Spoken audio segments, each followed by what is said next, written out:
अब्दुल मलिक बिन मरवान एक खलीफा गुजरे हैं। ये बनी उमैया में से थे। ये फरमाते हैं कि एक मर्तबा मेरे पास एक शख्स आ गया और आकर मुझसे कहने लगा कि ए अमीरुल मोमिनीन, मैंने बहुत बड़े बड़े गुनाह किए हैं। अगर मैं तौबा करना चाहूँ तो क्या मेरी तौबा कबूल हो जाएगी? अमीरुल मोमिनीन ने उससे पूछा कि तुमने क्या क्या गुनाह किए हैं? ये शख्स कहने लगा कि मेरे गुनाह बहुत बड़े हैं। अमीरुल मोमिनीन ने जवाब दिया, चाहे तुम्हारे गुनाह जितने भी ज्यादा हों, बस तुम अल्लाह ताला से सच्चे दिल से तौबा करो तो तुम्हारी तौबा कबूल हो जाएगी और अल्लाह ताला आपके तमाम गुनाहों को माफ फरमा देंगे। जो शख्स सच्चे दिल से तौबा करता है वो गुनाह से साफ हो जाता है। ये शख्स कहने लगा कि ए अमीरुल मोमिनीन, मैं कब्रों से कफन चोरी किया करता था और मैं अजीबो गरीब हालात देखता था। उसकी बात सुनकर अमीरुल मोमिनीन ने कहा कि तुमने क्या क्या देखा है, हमें भी तो बताओ। तो ये शख्स कहने लगा कि एक रात मैंने एक कब्र की खुदाई की तो कब्र के अंदर मैंने मैयत को देखा तो उसका चेहरा किबले से फिरा हुआ था। मैं उसकी कैफियत को देखकर घबरा गया और जल्दी जल्दी में कब्र से निकलने लगा तो मुझे गैबी आवाज आने लगी कि क्या तुम इस मैयत के बारे में नहीं पूछोगे कि इसके चेहरे को किबले से क्यों फेर दिया गया है? फिर मैंने डरते डरते सबब पूछा तो मुझे आवाज आने लगी कि ये बंदा नमाज के हुक्म को हल्का समझता था, इसलिए इसका रुख किबला से फेर दिया गया है। ये इस बात का बदला है जो उसे मिला है। फिर मैंने दूसरी कब्र की खुदाई करना शुरू कर दी। जब मैंने कब्र की खुदाई करके अंदर देखा तो वहां पर उस मैयत की शक्ल खंजीर जैसी हुई पड़ी थी और ये बंदा जंजीर से बंधा हुआ था। उसकी लाश के अंदर टॉप पड़ी हुई थी। मैंने उस मैयत की ये कैफियत देखी तो मैं घबरा गया और कब्र से निकलने लगा। तो मुझे गैब से आवाज आने लगी कि इस मैयत के बारे में नहीं पूछोगे, आखिर इसका क्या अमल था जिसकी वजह से इसे ये सजा दी जा रही है?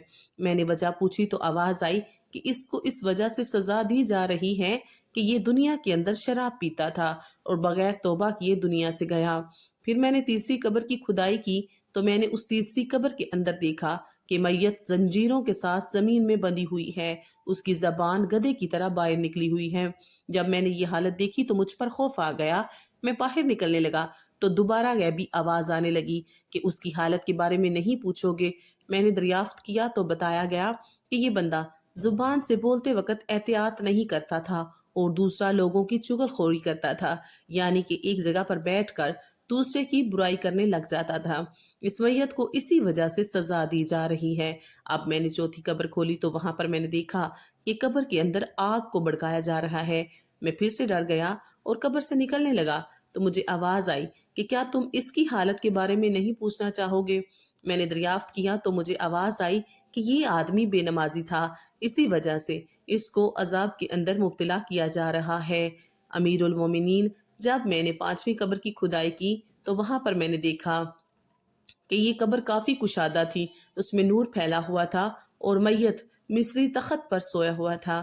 उस मैयत में से नूर फूट फूट कर निकल रहा था। उस पर काफी कपड़ा पड़ा हुआ था। मुझे हैबत होने लगी। मैं उस कब्र से बाहर निकलने लगा तो आवाज आने लगी कि क्या तुम इस कब्र में मौजूद मैयत के बारे में नहीं पूछोगे कि इसको इतनी इज्जत व एहतराम के साथ और सुकून वाली जगह पर क्यों रखा गया है?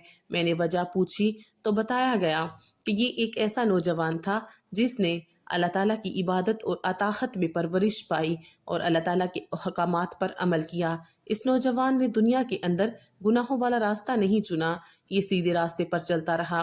इसी वजह से इस मैयत को इज्जत व एहतराम के साथ रखा गया है।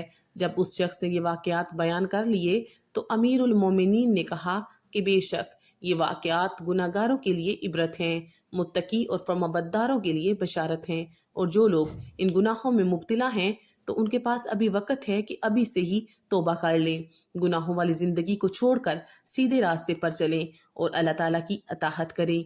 इसी में ही हम सब की भलाई है।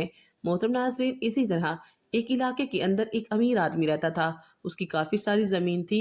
एक मरतबा उसे पैसों की काफी जरूरत पेश आई तो उसने सोचा कि क्यों ना जमीन को बेचकर अपनी जरूरत को पूरा किया जाए। फिर उसने अपनी जमीन बेचना शुरू कर दी।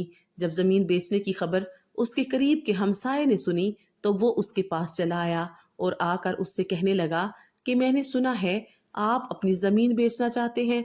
उसने कहा कि हाँ, बरखुरदार कुछ पैसों की जरूरत थी, اس لیے میں اپنی زمین کو بیچنا چاہتا ہوں۔ ویسے تو میرا ارادہ بیچنے کا نہیں تھا، پر ضرورت ہی کچھ ایسی ہے۔ اسی دوران ان دونوں کے درمیان زمین کی قیمت طے پا گئی۔ زمین خریدنے والے نے اسے پیسے دے دیے۔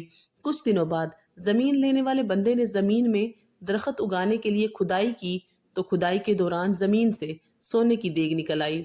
جب اس بندے نے دیکھا کہ زمین سے سونے کی دیگ نکل آئی ہے تو یہ پوری طرح حیران رہ گیا۔ اس نے دیگ اٹھائی اور گھر لے آیا۔ اس نے سوچا کہ یہ زمین تو میں نے اس بندے سے خریدی تھی۔ میں نے اس بندے کو اس زمین کے پیسے دیے تھے، نہ کہ اس سونے کی دیگ کے دیے تھے۔ اس لیے اس خزانے کا حقدار میں نہیں ہوں، یہ مال اس کا ہے۔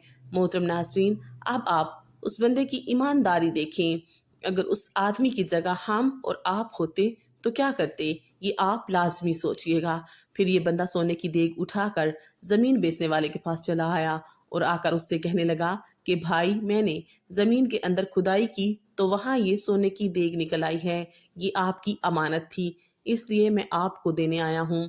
زمین بیچنے والے نے کہا کہ بھائی، میں نے تو تمہیں پوری کی پوری زمین دے دی ہے۔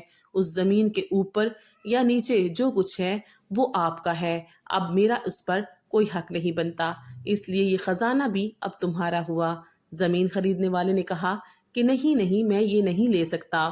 ان دونوں کے درمیان کافی بحث چلتی رہی۔ بالآخر ان دونوں کے درمیان یہ بات طے پائی کہ قاضی کے پاس جاتے ہیں اور جا کر اسی سے فیصلہ کرواتے ہیں۔ پھر یہ قاضی کی عدالت میں گئے۔ یہاں پر آ کر انہوں نے قاضی کو اپنا مسئلہ بتانا شروع کر دیا۔ زمین لینے والے نے کہا کہ قاضی صاحب، میں نے کچھ دن پہلے ہی اس سے زمین خریدی ہے، تو آج میں زمین کے اندر کھدائی کر رہا تھا تو وہاں سے سونے کی دیگ نکل آئی ہے۔ میں نے اس بندے کو زمین کے پیسے دیے تھے، نہ کہ اس سونے کی دیگ کے، اس لیے میری نظر میں اس دیگ کا حقدار یہی ہے۔ زمین بیچنے والے نے قاضی سے کہا کہ قاضی صاحب، میں نے تو اسے زمین پوری کی پوری دے دی تھی، اب آپ ہی بتائیں یہ کیسے ممکن ہو سکتا ہے کہ میں اس سے یہ سونے کی دیگ لے لوں؟ میں اس سے یہ نہیں لے سکتا۔ قاضی صاحب نے ان دونوں کی باتیں غور سے سننے کے بعد ان دونوں سے مخاطب ہو کر کہا کہ ایمانداری ہو تو آپ دونوں جیسی، اگر لوگ آپ جیسی ایمانداری اپنانے لگ جائیں تو کامیابی ان کا مقدر بنے گی، پر افسوس ہم لوگ تو لالچ میں ڈوبے ہوئے ہیں۔ پہلا کہتا ہے کہ یہ دیگ میری نہیں ہے تو دوسرا کہتا ہے کہ یہ میری نہیں ہے۔ اب آپ لوگ ایک کام کیجئے، ہم لوگ 3 پرچیاں ڈالیں گے، ان 3 پرچیوں کے اوپر آپ دونوں کا الگ الگ نام لکھا جائے گا اور تیسری پرچی پر یہ لکھا جائے گا کہ اس دیگ کو آپ دونوں کے درمیان برابر بانٹ دیا جائے۔ پھر قاضی نے تینوں پرچیاں لے کر اسی وقت کرا ڈالا اور اس میں سے ایک پرچی کو اٹھایا گیا تو اس پر لکھا ہوا تھا کہ ان دونوں کے درمیان دیگ کو برابر بانٹ دیا جائے۔ قاضی صاحب نے ان دونوں کے درمیان سونے کی دیگ کو بانٹ دیا۔ اگر انسان اسی طرح ایمانداری اپنانے لگ جائے تو پھر اس دنیا کے اندر برے لوگ ہی نہیں بچیں گے۔